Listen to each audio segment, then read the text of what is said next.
The next topic is the World Values Survey. This is the biggest study of culture across the world that began decades ago in the 1980, as far as I remember, was the first World Values Survey study. And since then, it has been repeated almost every 5 years.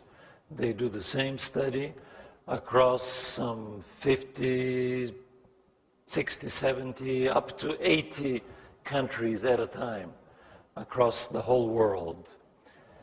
And they use nationally representative samples, which means that all ethnic groups and age groups and the two genders and almost everybody in a society is represented more or less proportionately. They use about 2,000 people per nation, 1,000 in some nations, 3,000 in some other nations. This is sufficient, even for large nations like China, to give a good picture of the local culture. And so far, altogether, nearly 100 nations have been studied across the whole world. This is a survey of values, beliefs, norms, and attitudes. So I have to explain what this means. Values are all the things that are important to you in your life. Beliefs, of course, are all the things that you believe or don't believe. Norms are rules for behavior, and attitudes are all the things that you like or dislike.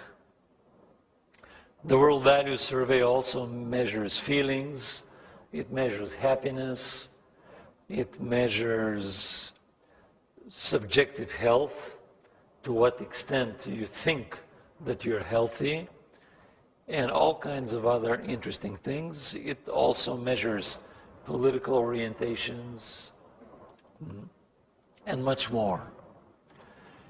And the latest data are actually from 2011, 2014. The World Value Survey was co-founded, and then the results were analyzed by American political scientist Ronald Inglehart. He has been studying the World Value Survey since about 1980, and he developed two dimensions of national culture that are relatively simple.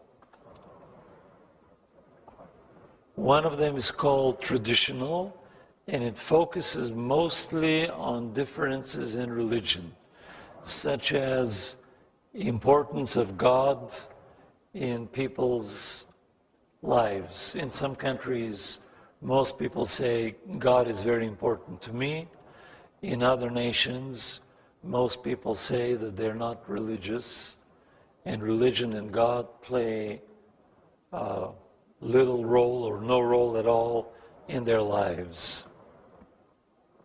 In traditional cultures, people tend to say that abortion is never justifiable. In cultures where people are not so religious, they tend to accept abortion. Interestingly, in religious nations, people are very proud of their nations, but in less religious nations, there is also less national pride.